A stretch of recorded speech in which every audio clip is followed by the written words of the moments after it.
안녕하세요. 박종훈의 경제한방입니다. 많은 분들이 진짜 궁금해하시는 부분, 과연 이제 미국의 페드 연준은 금리 인상을 마무리 지은 건가? 그리고 도대체 언제 그 기다리는 금리 인하 피봇이 올 것인가? 자, 이 부분에 대해서 궁금할 때마다 항상 가장 먼저 떠오르는 분이 있죠. 바로 오건영 신한은행 WM 사업부 팀장님과 함께 했습니다. 안녕하세요. 네, 안녕하십니까. 많은 분들이 이거 예. 진짜 궁금할 것 같아요. 예. 사실 저도 궁금합니다. 끝난 겁니까? 금리 인상? 어떻게 되는 걸까요? 일단은 저는 이제 거의 마무리 단계에 와 있다라고 생각을 하고요. 결국에는 연준에서 얘기한 건 작년 11월부터 사실상 커뮤니케이션을 통해 가지고 이 결국에는 긴축을 어떻게 종료할지에 대한 플랜을 제시했다고 봐요. 결국에 긴축이라는 거를 세 개로 나눠버렸거든요. 작년 11월에. 그 나눌 때의 포인트는 첫 번째는 how fast죠. 얼마나 빨리 올리나. 그러니까 이미 75bp씩 4차례나 인상을 했으니까요. 두 번째는 how high, 얼마까지 올릴까. 그 다음이 이제 마지막으로 how long, 올라가 있는 그 금리로 얼마나 오랫동안 이어지게 만들까. 이제 요게 이제 포인트가 되는 건데요. 결국에는 그 11월부터 이미 how fast는 내려놨다고 봐야죠. 그러니까 그게 애매했던 것 같아요. 연준 입장에서는 긴축을 하는데 상처는 안 주고 싶었던 거죠. 참 애매한 거지 않습니까? 그럼 긴축을 하면서 상처는 안 주려면 긴축은 할 때 긴축을 하지 말아야 되는데 이 말도 안 되는 모순을 해결하기 위해서 긴축을 3단계로 나눴던 거고 how fast를 내려주면서 시장을 열광시키면서 how high를 끌어올린 거죠. 그래서 이제 how high로 온 게 지금 이제 작년 12월 달, 그 다음에 올해 1월, 그 다음에 이제 3월, 그 다음에 이렇게 요번에 이제 5월까지 금리를 0.25씩 올렸던 그런 그림이라고 보시면 됩니다. 이제 how high가 거의 끝이 난다라고 보고요. 그리고 요번에 이제 의사록이 아니라 그 연준에서 나온 그 성명문을 봤을 때는 2006년도 6월하고 되게 비슷해요. 2006년도 6월 달에도 17차례 연속으로 금리 인상하던 그 행진의 종지부를 찍었거든요. 그때 당시에 나왔었던 그런 비슷한 문구들이 굉장히 많이 실려 있습니다. 이번에도. 근데 뭐라고 하냐면 이제 끝났어요. 이렇게 얘기는 하지는 않고요. 끝나는 것에 대해서 검토를 해야 되지만 만약에 물가가 안정되지 않았을 때는 언제든지 추가적인 행동을 할 수 있습니다. 이제 이런 내용들이 담겨 있습니다. 그래서 이제 그런 애매한 뉘앙스로 how high를 어느 정도는 좀 끝자락으로 가져가게 될 것 같고요. 네. 물론 만약에 인플레이션이 갑자기 위로 확 튀어 오르거나 했을 때는 한 차례 정도 더 인상할 가능성은 열리겠죠. 근데 어느 정도는 이제 거의 끝자락에 와 있다라는 거는 맞는 것 같습니다. 대신에 네. how high가 끝나가면서 how high를 한 차례 더 올리겠다라는 가능성 정도는 열어놓으면서 이제는 how long을 갖고 이제 싸움을 시작하겠죠. 네. 또 이제 궁금해지는 건 네네. 결국은 그러면 금리 인상 국면 끝난 거면 이제 더 이상 인플레 걱정 없어도 되는 건지 또 이렇게 금리를 이렇게 인상해 놓은 거면 경기 침체를 걱정해야 되는 건지 도대체 지금 상황이 어떻게 된 건지가 좀 궁금해지거든요. 네, 이제 뭐냐면 금리 인상을 중단한다라는 게 긴축의 중단으로 해석이 되면 안 되거든요. 긴축은 3가지 프로그램입니다. 얼마나 빨리 올리느냐, 얼마나 높게 올리느냐, 높은 걸로 얼마나 유지하느냐. 그러면 금리가 5%라고 하면 상당히 높은 금리입니다. 5에서 5.25면 이 상태로 예를 들어서 뭐 1년, 2년 유지한다라고 했었을 때는 이것도 상당한 긴축의 효과를 주거든요.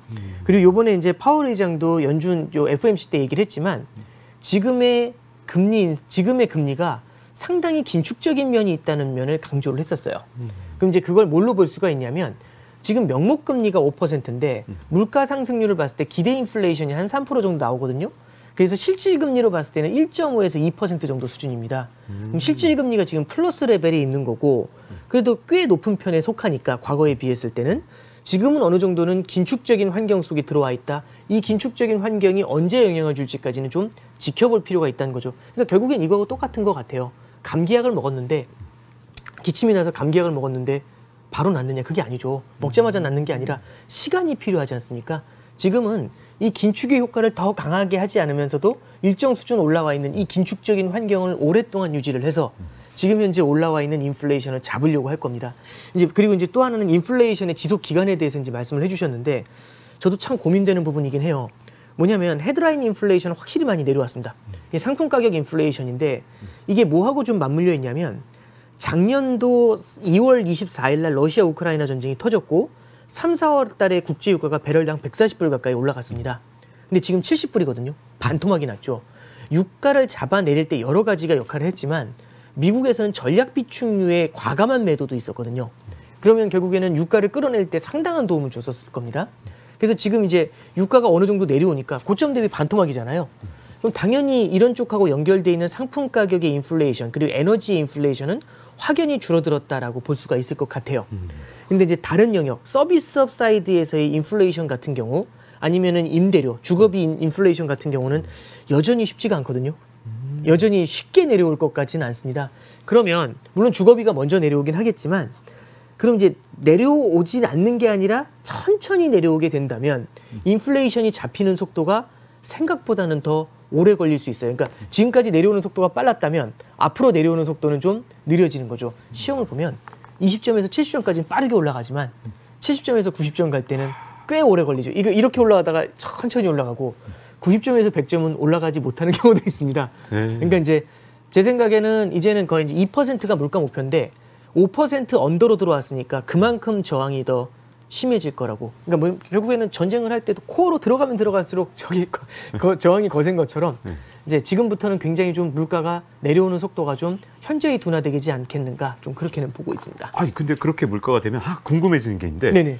경기 침체 관련해서는 어쨌든 파월 의장이 뭐 연착륙이 가능하다고 네. 얘기는 했지만 이제 궁금해지는 게 하우롱이 네. 물가를 잡는데 그렇게 좀 더 도움이 된다면 하우롱 즉 네네. 얼마나 네. 오랫동안 고금리를 유지하는가 도움이 네네. 된다면 반대로 그게 경기 침체를 마일드하게 약하게도 가져갈 수 있지만 길게 가져가면 그게 또 혹시 이것도 심한 경기 침체로 갈 수 있는 원인이 될 수도 있는 건가? 이런 궁금함이 드는데. 네. 경기하고 그러니까 성장하고 물가하고 지금 둘 중에 뭘 골라야 하느냐라고 했을 때는 연준은 확실하게 잡고 있는 게 물가에는 방점을 두고 있습니다.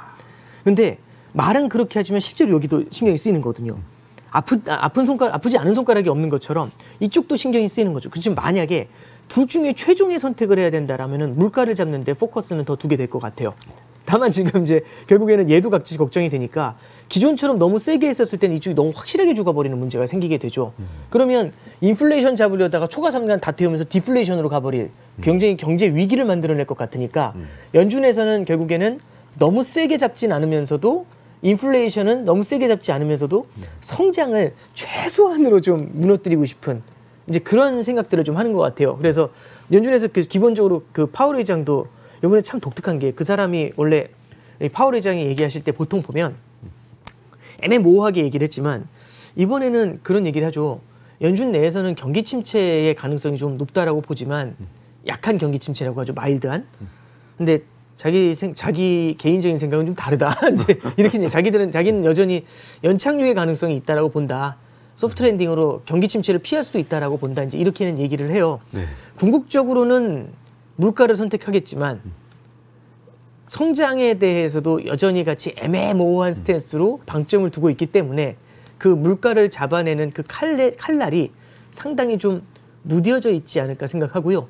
그게 물가를 낮추는 속도를 더 늦추게 될 수가 있을 것 같습니다. 네. 자 그러면 네. 이 모든 것을 고려할 때 네. 모두가 기다리는 피벗 도대체 예. 언제쯤 금리를 낮추기 시작할까요? 그러니까 모두가 원하고 있거든요. 모두가 바라는 대형 이벤트지 않습니까? 그러니까 마치 이런 것 같아요. 여기는 청약을 하면 대박이 난다. 선착순 뭐 이런 느낌이죠. 그러니까 언제 발표하느냐 그것만 기다리는 것 같아요. 왜냐하면 발표하는 순간 뛰어가야 되니까 지금 다들 그 피벗에 대한 기대가 너무 학습이 많이 돼 있으니까 이게 또 유튜브나 이런 쪽으로 해서 정보의 비대칭이 사라지다 보니까 굉장히 많은 사람들이 이걸 많이 기대를 하는 것 같아요. 근데 저는 일단 첫 번째는 피벗에 대해서도 너무 소문난 잔치가 됐다라는 게 1번인 것 같고 이 피벗에 대한 기대감이 굉장히 많이 앞당겨져 있는 거 아닌가. 왜냐하면 지금 질문은 금리 인하가 언제 시작될 것인가라는 질문을 주셨지만 시장은 금리 인하는 지금 선물 시장에서 나와 있는 거는 9월부터는 금리 인하가 될 거고 그리고 내년 말 정도 됐을 때 내년 말에 대선이 있잖아요. 대선을 전후해서는 고점 대비 2% 이상 인하할 거야. 와 엄청나네요. 그러니까 3% 초까지 낮출 거라고 지금 보고 있습니다. 네. 그렇게 지금 예상을 좀 하고 있거든요. 그럼 그 정도까지 금리 인하를 한다라는 걸 땡겨서 반영을 하고서 있는 거죠 지금. 네. 주식 투자하시는 분들은 굉장히 여기에 굉장히 관심 많을 수밖에 없죠. 아니 뭐 채권도 그렇고 모든 자산이 외환도 마찬가지죠. 결국엔 달러의 공급이 늘어난다는 건데 그래서 이 피벗에 대한 기대감이 너무 많이 커져 있는 건 맞는 것 같고 그게 시장에 이미 어느 정도는 좀 투영이 되어 있는 것도 맞는 것 같아요. 굉장히 그 큰 부분이 투영이 되어 있는 건 맞는 것 같아요. 그럼 만약에 제가 연준의 입장이라면 뭐 이런 생각을 할 것 같아요. 만약에 제가 피벗에 시장이 기대하는 것처럼 피벗에 나서주잖아요. 그럼 자산 가격이 어마어마하게 뛸 거고 그리고 시장이 원하는 대로 2% 금리 인하를 원할 겁니다. 계속해서 기대를 해줄 거 아니에요.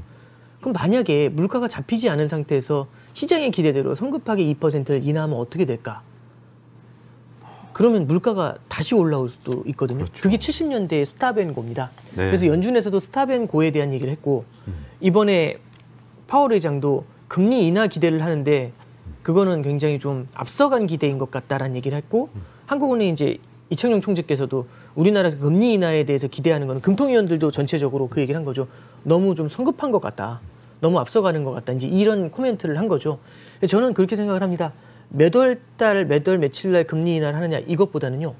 시장이 기대하는 것보다는 조금 더 늦게 할 것 같습니다. 그러니까 시장이 예를 들어서 이제 조만간 10월에 할 거야 라고 한다면 그 기대보다는 조금 더 늦춰서 하게 되지 않을까 싶어요. 가장 대표적인 케이스가 테이퍼링이 그랬었습니다. 네. 2021년도 하반기에 테이퍼링이 시작이 될 때 결국에는 11월에 하는 2021년 11월에 하냐 2022년 1월에 하냐 이제 그런 거였는데 시장이 기대했던 것보다는 조금 더 빨리 진행을 했었죠. 그때는 네. 긴축은 시장이 기대하는 것보다는 빨리 긴축을 했고 완화는 마찬가지로 시장이 기대하는 것보다는 조금 더 늦게 진행을 하게 되지 않을까 저는 그렇게 좀 생각을 하고 있습니다.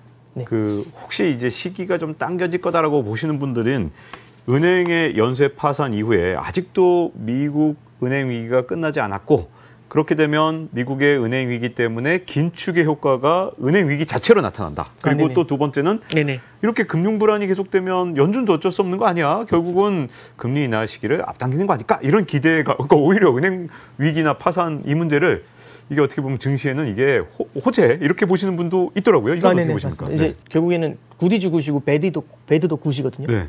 그러니까 안 좋아지면 더 좋은 거죠. 왜냐하면 안 좋아지면 그만큼 유동성 공급을 늘릴 수밖에 없으니까. 그러니까 이건 하나의 인질극이랑 똑같습니다. 뭐냐면 작년에 나왔을 때 제가 그 말씀 드렸던 것 같아요. 물가가 성장을 인질로 잡아가지고 시장이 이제 성장을 인질로 잡고서 이렇게 총을 겨누는 거죠. 연준이 금리 인상이라는 총을 쏘려고 하지만 네가 만약 총을 쐈을 때 성장을 깨뜨릴 수 있어. 그러니까 너는 쏠 수 없어. 이게 이제 작년에 이제 시장에서 논했었던 경기 침체를 담보로 해서 연준하고 딜을 했던 거죠. 금리 인상도 하면 안 돼. 근데 연준에서는 답을 준 거죠. 경기 침체 와도 되니까 일단 물가 잡을래. 이렇게 하면서 이제 깜짝 놀랐겠죠. 이 인질이 의미가 없어진 거잖아요. 네. 이 인질을 던진 다음에 다시 인질을 하나 잡은 게 작년도 9월 달 말에 영국에서 배웠던 거고 금융 안정을 인질로 잡으면 연준도 눈빛이 흔들릴 수밖에 없는 거죠. 그래서 이제 이 인질로 이번에 제대로 잡은 게 금융 안정이고 그 금융 안정의 전체적인 테마 중에는 중소형 은행들의 파산 쪽에 이제 포커스를 맞추게 되는 것 같아요. 일단 첫 번째는 중소형 은행의 파산은 앞으로도 조금씩은 더 이어질 것 같습니다. 근데 이 중소형 은행의 파산이 나타나려고 할 때마다 진짜 신속하게 처리해버리고 있거든요. 그렇죠. 그럼 신속하게 처리를 해버리면서 마치 찻잔 속에 태풍으로 지나는 것처럼 그렇게 보이잖아요. 네. 그러면 은행들이 앞으로도 몇 개는 더 파산할 것 같아요. 근데 연준이나 정부가 의도하는 거는 파산은 하더라도 이게 시장에 큰 영향을 주지 않는다라는 기대를 심어주면 되거든요. 네. 그러니까 우리 지금 코로나 환자 늘어난다고 걱정 안 하시잖아요. 왜냐면 관심이 없어진 거거든요. 네. 별거 없잖아요. 근데 사실 2년 전만 해도 저도 마켓 보려고 하면은 일단 마켓 동향 다 본 다음에 바로 첫 번째 보는 변수가 코로나부터 봤거든요. 확진자 몇 명인가. 네. 전 세계 확진자. 그러면서 그랬었죠. 그 지도 띄워놓고 다 보고 네. 막 엑셀로 다 더해보고 막 이런 거 이런 짓 했거든요. 네. 해봤습니다 저도. 그거 안 한 지 1년 반 넘은 것 같은데요, 저는. 네. 지금 어디로 들어가는지도 까먹었던 것 네, 같아요. 맞습니다. 지금 네. 어디인지 주소도 모르겠어요. 그러니까 결국에는 우리는 지금 결국에는 모두가 이제 그 은행에 대해서 걱정을 하고 있지만 이 은행이 파산하더라도 이걸 몇 차례 반복하게 되면 또 파산할 수 있는데 크진 않을 것 같네. 영향은 제한적이겠네. 이걸 몇 차례 학습을 시켜주게 되면 거대한 신용경색으로 이어지거나 그러진 않을 수 있거든요. 금융위기로 이어지거나 그 가능성을 사전에 차단하는 게 저는 1번이라고 보고 있고요. 두 번째는 결국에는 중앙은행의 긴축이 나타나지 않더라도 은행의 대출이 줄어들면서 나타나는 긴축이 있잖아요. 그러면 이쪽에서 긴축을 알아서 하니까 중앙은행은 금리를 낮춰도 돼.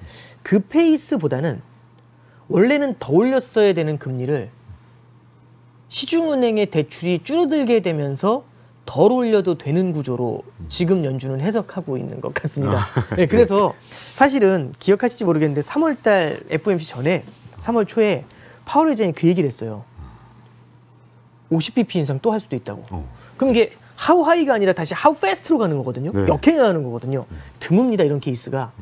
그래서 시장이 깜짝 놀랐죠. 이게 뭐지? 막 그랬는데 결국엔 25bp 올렸거든요. 근데 이제 머쓱하지 않습니까? 네. SVB 때문에 25bp 올렸는데 머쓱하지 않습니까? 그래서 이제 했던 얘기가 이번에 이제 25bp 금리 인상을 했는데 은행들의 대출이 줄어들면서 25bp 금리 인상을 사실 대체한 거나 다름없어요. 이제 이렇게 얘기하면서 이제 저는 이제 그 문구가 사실은 들었을 때는 좀 없어 보였는데 개인적으로는. 근데 이제 어쨌든 더 올려야 되는 걸 덜 올리는 사이드에서 종료를 시켜주는 구조로 어느 정도 좀 마무리를 해가게 되지 않냐. 이제 그렇게는 좀 해석하고 있습니다.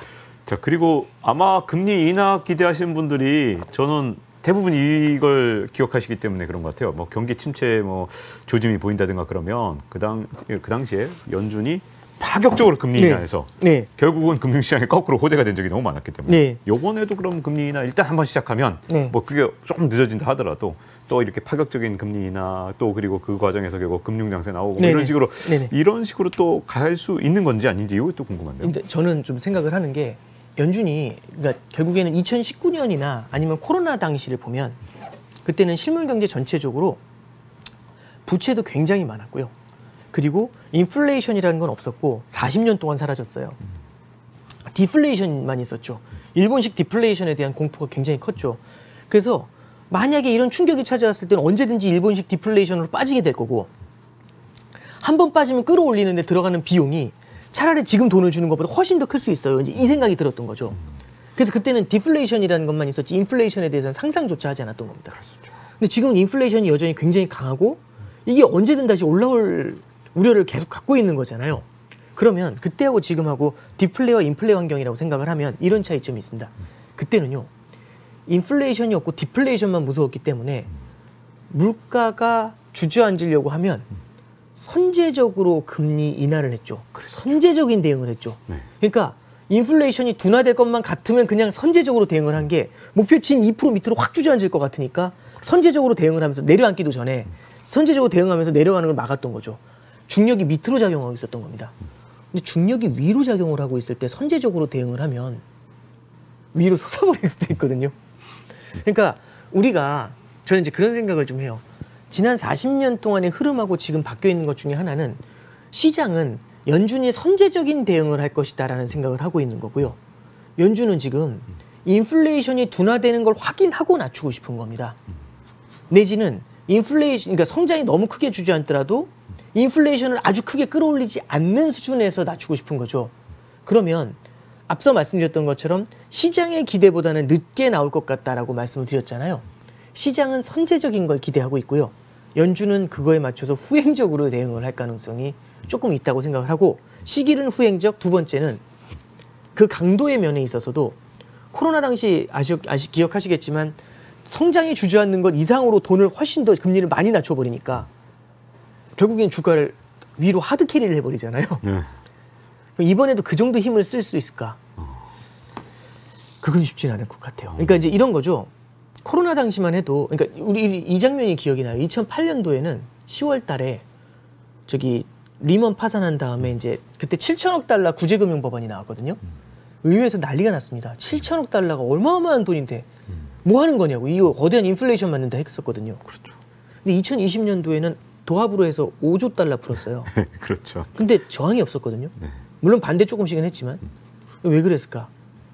그때 풀었을 때도 인플레이션이 안 나타났고 40년 동안 인플레이션은 없으니 돈을 풀더라도 크게 문제가 안 된다라는 기대를 사람들이 다 갖고 있었던 거죠. 네. 거기서 인플레이션 얘기하면 알았어.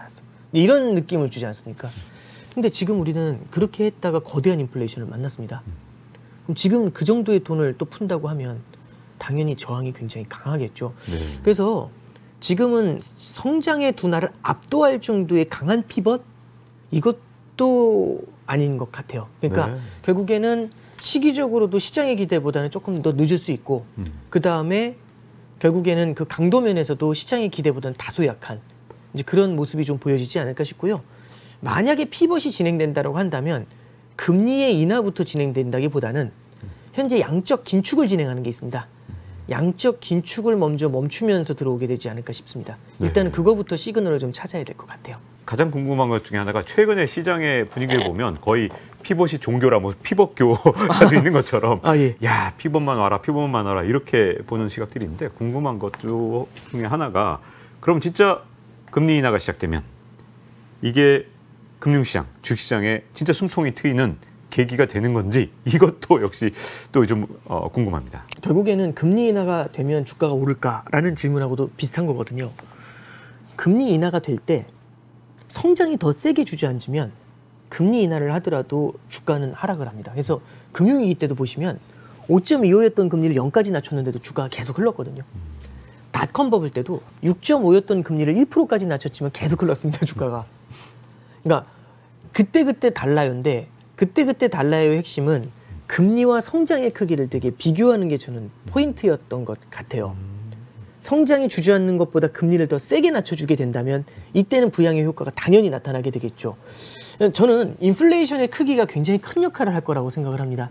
인플레이션의 부담이 굉장히 큰 상태라면 성장이 주저앉는 것보다는 금리를 갖다가 내리는 크기가 약할 수 있다라고 봐요. 인플레이션이 두렵기 때문에. 만약 인플레이션이 사라져 있다라면 그 얘기는 좀 달라질 수 있겠지만요. 그래서 저는 인플레이션이 가장 큰 변수라고 보고요. 만약에 지금 수준으로 인플레이션이 높은 수준을 유지하고 있다? 그러면 시장이 기대하는 크기보다는 약할 수도 있다라고 생각을 합니다. 자, 이렇게 금리 인하의 어떤 기대와 그리고 또 그 효과 이 부분에 대해서 지금 박종의 경제한방을 통해서 알아봤는데요.